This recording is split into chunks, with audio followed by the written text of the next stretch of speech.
Assalamualaikum warahmatullahi wabarakatuh. Wadia balad dongeng Ki Agus Jago di mana wae ayana. Alhamdulillah wa syukru ala ni'amillah. Kalawan diwuwuh ku qabul anu maha agung, dibarengan ku pangijabah anu maha kawasa, diiring ku kadeudeuh kanyah Gusti anu maha suci, urang ayeuna dugi kadangat ayeuna masih keneh tiasa ditepang dangukeun deui dina acara anu matuh kamemet urang sadayana.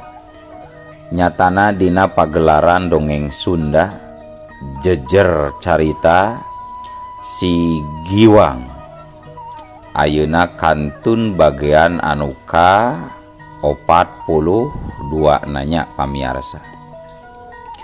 Ieu dongeng mangrupikeun buah karyana Kang Rudiansah ti Palihan Leles Garut. Kangge Kang Rudiansah ngahaturkeun rewunuhun laksaketi kabingahan, rehna parantos ngintunkeun naskah sakaligus ngawidian mamang kangge medar ieu dongeng dina channel ATE official ieu. Atuh sumangga kanu teu acan subscribe kantun subscribe heula, ngarah langkung pogot sareng langkung semangat deui kasih mamangna dina enggoning medar ieu dongengna. Ning hilap di like di komennya nu saseueur-seueurna. Lainna naon, mamang masuk bingah kitunya upami maosan komentar-komentar ti para wargi sadayana teh. Kalintang bingahna deui upami mah link video mamang ieu dipangeserkeun atanapi dipangbagikeun gitu. Seueur lah media sosial anu tiasa diangge nge-share atanapi ngabagikeun link video mamang ieu. Atuh ngarate nyangkolong tingkana waktos sumangga ayeuna mah urang lajengkeun deui dongeng si Giwang bagian anu ka 42 na. Kumaha salajengna? Sor cikopina, betot simutna, pagan heula tali kolorna, bisi morosot, merezel, morozol, uzel-uzelan di tengah jalan. Tumpak dung dung tes.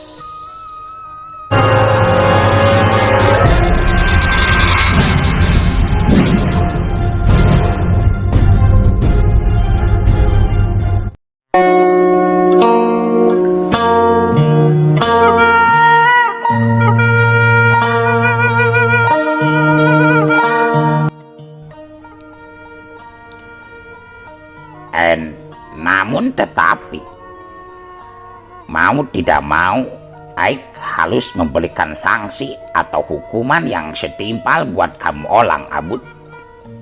Terpaksa kekaptenan kowe Olang mesti Aik copot, mengerti kau Abud? Cek Jenderal Gabriel Van Holden tandes dina cumaritana. Kapten Abud ukur batu ukur bati rumenghap sabab rumasa teu mampu ngabantah karena katangtuan ti jenderalna. Kapten Abud gancang nyarita, Tuan, nanti Sersan Joko kalau pulang kemari akan membawa orang-orang sakti Tuan, Damaraseta dan gurunya. Barangkali mereka bisa membantu kinerja Tuan setelah saya dicopot jadi kapten Tuan. Ya, mudah-mudahan Manawi mereka semua bisa diandalkan wel. En kamu jangan khawatir en sieun Manawi Abud. Meskipun kamu dicopot dari kekaptenan, kowe Olang boleh pulang en membawa uang tunjangan buat masa depan lebih baik itu Abud.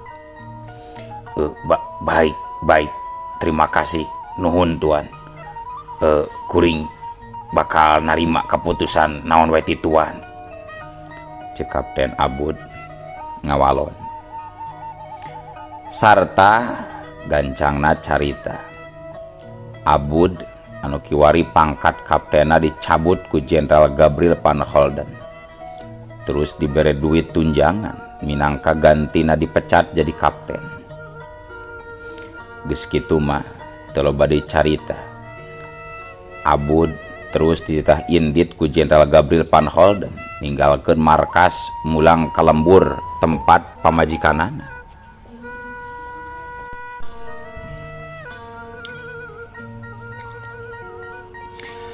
Ngan ngaranna oge penjajah embung rugi ku kitu ku pribumi.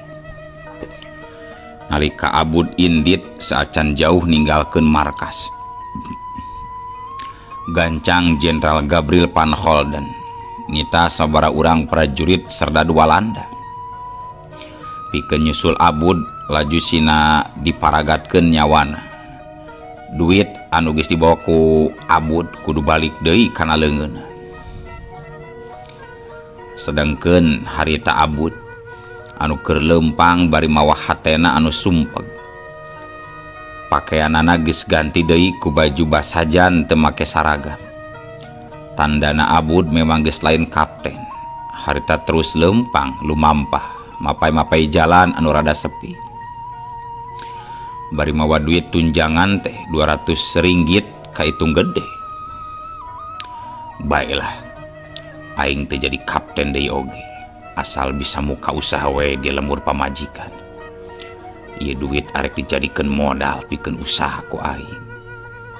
Cek Abud, hatena teu boleh galecok ngomong sorangan. Ngan sabot keur anteng-anteng kitu, titukangeun masih anggang tembong. Aya 3 prajurit Walanda laleumpang gancang laju megat jang jalaneun Abud. Stop, kowe olang jangan pergi dulu Abud, stop. Cek eta prajurit asalna mah ngahormat tur pernah ngarajenan ka Abud salila jadi kapten. Tapi ayeuna mah beda deui, kiwari kayaan Abud dianggapna teu beda ti runta. Arek naraon marane? Pangna nyusul kuring ha? Arek naraon? Cek Abud bari waspada. Prajurit bari ngandung tetepan sinis gancang nembalan. Kita olang ingin uangmu kembali. Ayo, serahkan uang itu kepada kita olang bertiga wel. Dan setelah itu, kowe olang boleh pergi dengan selamat tanpa membawa uang. Waktu ngadenget di antara 3 urang prajurit nyarita kitu, atuh puguh we jadi kadenge sora toke. Kulantaran sora toke ngagandengkeun harita rai nyak beureum banget Abud dina waktu harita. Lantaran eta caritaan prajurit Walanda teh mungguh ngandung panghinaan pikeun dirina.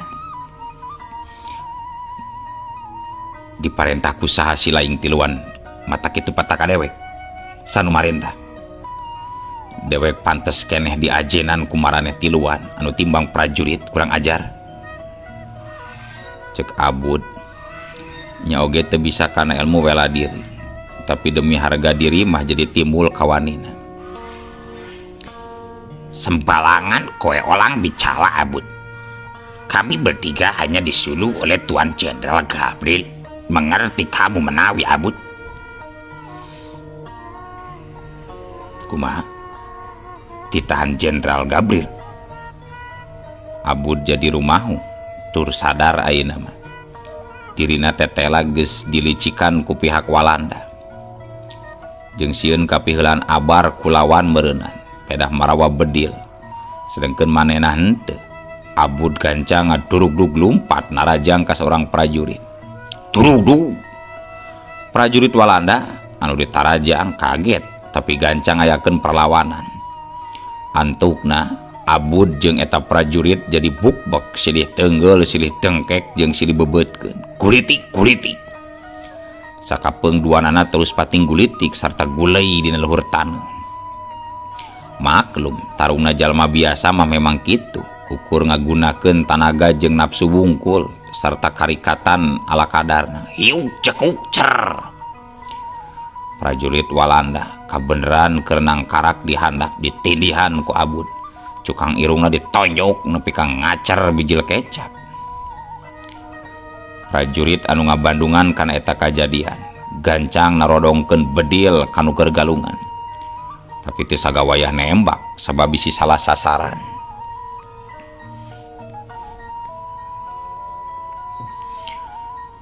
Sok sia aing teh kungsi jadi kapten Saria deuleu. Ayeuna ngadon ngahina basa cucu ngasih hirup teh deres ya. Cek Abud bijil kawanina.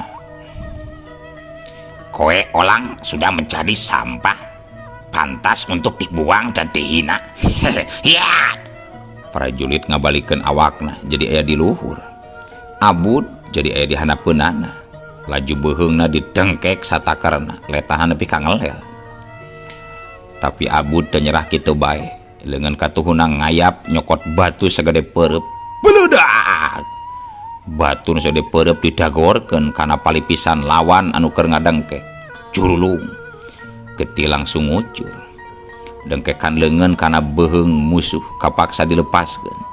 Katambah ditimpah deui dadana ku gedoran peureub Abud anu buleud. Hiu jebrot jungkel aduh. Barang jeung kitu Abud anu tetep embung kapiheulan abar gancang harita cengkat laju nubruk hiji prajurit sejena diajak galungan. Bedilna lagrag kana taneuh sarta dipake rebutan. Leungeun Abud arek nyokot eta bedil ngan orokaya gejrot.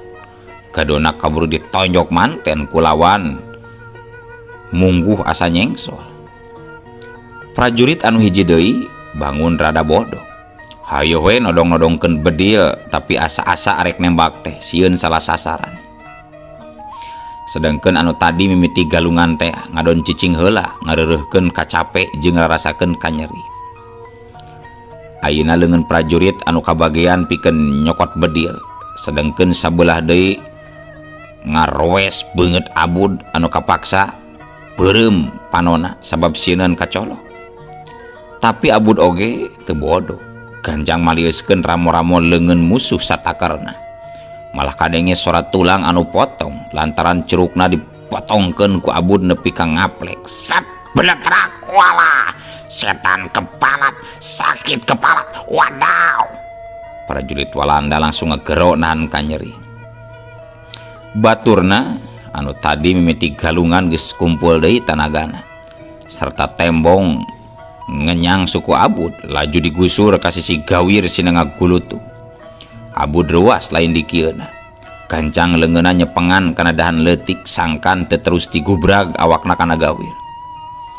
Sarta hiji sukuna dikajetkeun laju leupas tina cekelan leungeun musuh. Hiu jetot wadaw. Prajurit kadenge ngagero deui. Bari ngagerona leuwih tarik sabab jimatna anu dipusti-pusti ngadon ditajong ku suku musuh. Dua panona nepi ka burial buncelik jiga arek macleng kaluar. Eta kaayaan teh dijadikeun kasempatan ku Abud.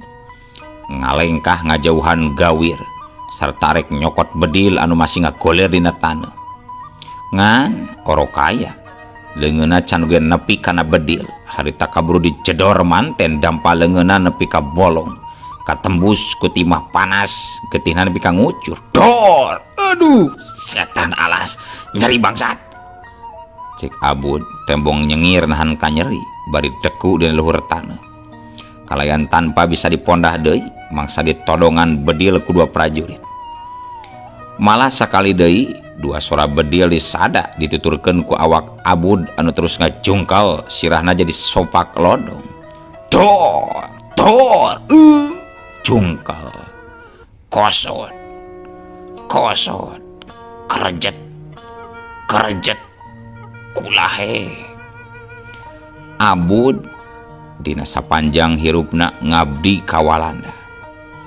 Kiwari akhirna mah kudu narima hiji kanyataan anu pait.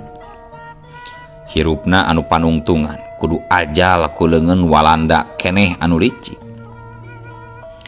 Tilu prajurit geus hasil ngabinasa Abud, katut ngarampas duit anu ku Jenderal Gabriel Van Holden dibikeun.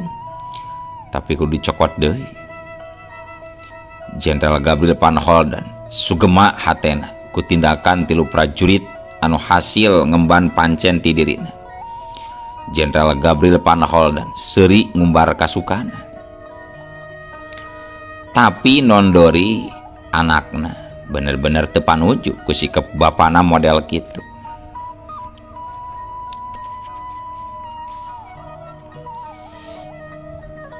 Ki Samudra anu geus sabaraha kali gagal nyantet Ambu Sulasmi. Poe eta pisan barang jeung Abud dicabut pangkatna tina kakaptenanana. Barang jeung Abud anu dicabut pangkat tina kakaptenanana ku Jenderal Gabriel Panholdan. Terus bae Ki Samudra pamitan pikeun mulang deui ka lemburna. Tur nyarita geus teu sanggup nyantet Ambu Sulasmi anu tetela teu mempan disantet. Ki Samudra nalika leumpang pikeun mulang nuju ka lemburna. Harita terus ngaliwat ka tempat kajadian nalika Abud diperdaya terus dibinasa. Timiti kajadian tug nepi ka akhir mungguh teu luput tina tetepan Ki Samudra anu terus ngabandungan kana eta kajadian. Bari tetep nyumput tina balik tatangkalan. Tapi sanggeus prajurit arindit, Ki Samudra gancang keluar ti panyumputanana bari ningali kana kaayaan layon Abud. Kakejeman Walanda mungguh liwat wates. Urut batur sorangan oge dilicikan bari dipateni. Cek Ki Samudra nyarita sorangan bari gogodag. Ayeuna Ki Samudra bisa nyarita kitu. Tapi teungeunteung kana kaayaan diri sorangan anu sabenerna tukang mateni jalma anu teu tuah-teu Abud wayahna ku agi jazad ilaing rek dijieun heula diinjem heula pikeun dipagi mindageun supmana babuyut giling-giling guru aki rek diazubkeun kana jazad ilaing. Duh mbah bagja taneman bagja bizan poe ieu wagduna salira geuning jazad enggal sanggan dia zairub deui di alam manusia. Ieu meureun jodona jazad kangge bade. Cek Ki Samudra memang boga niat sejen kana jasad Abud matak harita disampeurkeun. Tur sakumaha nu kungsi dicaritakeun ti heula.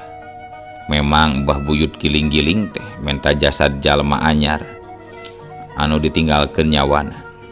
Ngan teu gampang kacumponanana ku Ki Samudra lantaran can manggihan waktu anu hade jeung jasad anyar ditinggalkeun nyawa. Regeyeng layon Abud saterusna dipanggul dibawa indit ku Ki Samudra ka tempat anu sepi jeung yakin moal kasaba ku jalma loba. Dari dibawa ka lembur mah yakin moal tenang jeung aman bakal ngagujrudkeun ka balarea. Tapi Ki Samudra oge memang teu bisa gampang migawe paniatan anak kitu wae harita. Sabab kudu nunggu wanci peuting sumanding. Lantaran biasana mah para dedemit teh datangna iwalti dina wanci peuting. Daek teu daek Ki Samudra kudu cicing di eta tempat nungguan wanci peuting sumanding. Di eta tempat kawilang aman tur buni katutupan ku rajegna tatangkalan galede jeung jarangkung moal hariwang aya anu nangenan. Dina waktu anu meh sarua Nondori jadi aya pikiran sejen pikeun kabur ninggalkeun markas. Sabab geus teu betah cicing di tempat anu tetela eusina jalma-jalma sarakah wungkul tur kalakuanana memang teu make rasa kamanusan.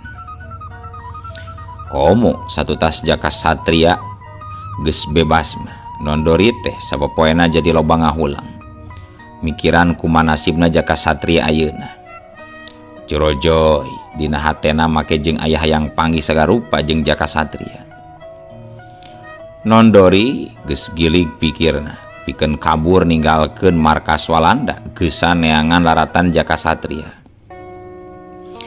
Nondori sanajan kabapana sorangan oge ari kitu mah talajakna jadi embung nuturkeunana oge sieun kabawakeun jahat.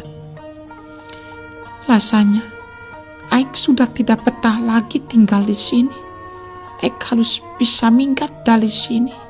Oh papi, maafkan Doli papi.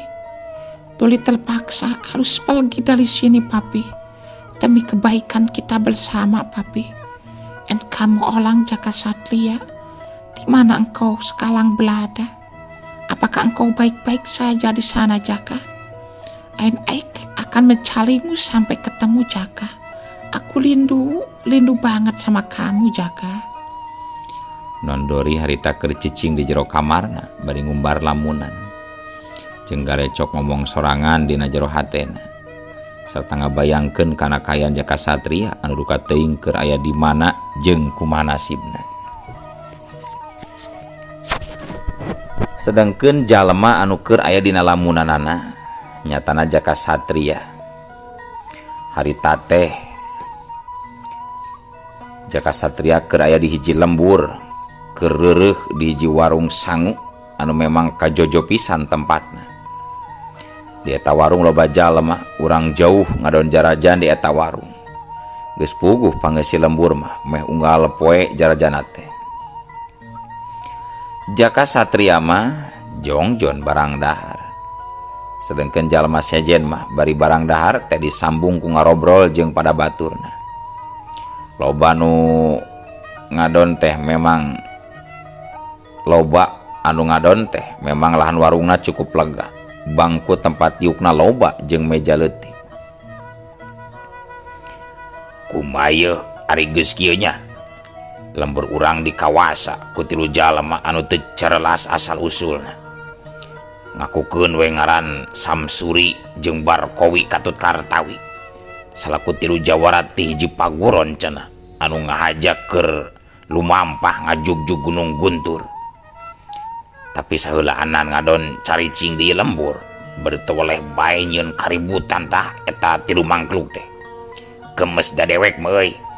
Bari sok nyieun kaributan teh di lembur oge sok majegan ka ieu warung mentan dahar tara mayar tah eta tilu mangkluk atadol teh. Rampok gerot buahnya eta tilu jalma teh euy. Ceuk hiji lalaki anu keur jajan di antarana ngajak ngobrol ka baturna kalayan Daria. Bisa jadi bener oge euy. Eta tilu jalma teh rampok jigana mah. Wanda pakeana oge kitu geuning. Make kampret ngahaja tadi kacingkeun. Bedog nyolegreng dina cangkeng belah kenca. Ngomongna garalak bari baru diamprotan. Pan payus mau disebut rampok dan kitu menyah. Teuing kudu kumaha cara ngusirna euy. Hese da pupuh lembur oge teu waniun nindakan kitu geuning. Tembal baturna harita bari ngaragot cikopi. Tapi kade ketang euy, tong tarik teuing nyaritana deuleu. Bisi aya jalema datang ke. Leuheung mun teu ngadenge kan obrolan urang duaan. Kumaha mun ceuk ngadenge pan cilaka pikeun urang ieu. Nah, ari parat eta jalma nyarita kitu. Jol rentang-rentang katingali. Di beh jalan aya tilu urang jalma. Lalaki wungkul bari budi amprotan. Kumisna karandel tur janggotna paranjang sajengkal. Bedog jeung sarangkana tembong nogel dina cangkeng belah kenca. Tiluanana memang kera lempang muru ka eta warung. Ngajadikeun meh sakabe jalma katut anu bieu ngarobrol langsung barirat lalumpatan bari ngemukasieun. Iwal ti Jaka Satria sorangan anu henteu kabur teh. Jongjon we bangun anu teu malire kana kayaan. Sanggeus nepi ka eta warung bari kukgek dariuk dina bangku panjang yang hareupan meja leutik. Saurang di antarana kadenge ngagero kanu boga warung dina carita nu galak jeung kasar garihal. Malah bari jeung ngagebrag meja leutik sagala rupa sangkan anu boga eta warung reuaseun jeung sieun. Ciri-ciri eta tilu urang jalma bet mirip jeung anu diobrolkeun ku jalma anu bieu ngadon ngaropi. Hei, belayan. Ye, dewek si Samsuri ngajak datang deui jeung si Kartawi Katut si Barkowi. Biasa arek menta nyatu lantaran beuteung geus karasa lapar. Ye, sadiakeun. Ceuk eta jalma anu ngakukeun ngaran Samsuri.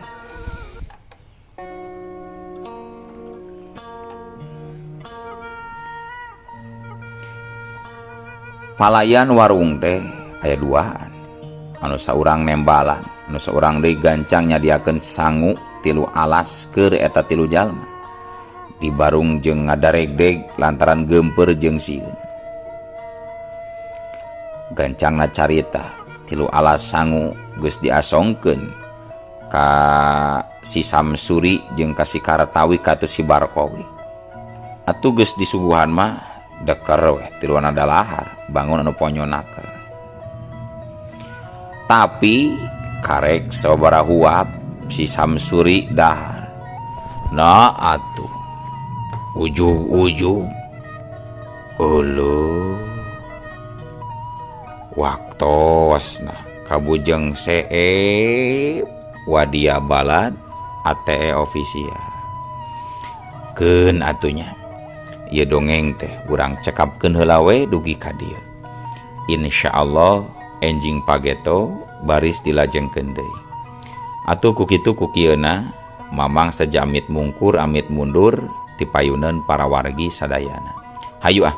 Assalamualaikum warahmatullahi wabarakatuh.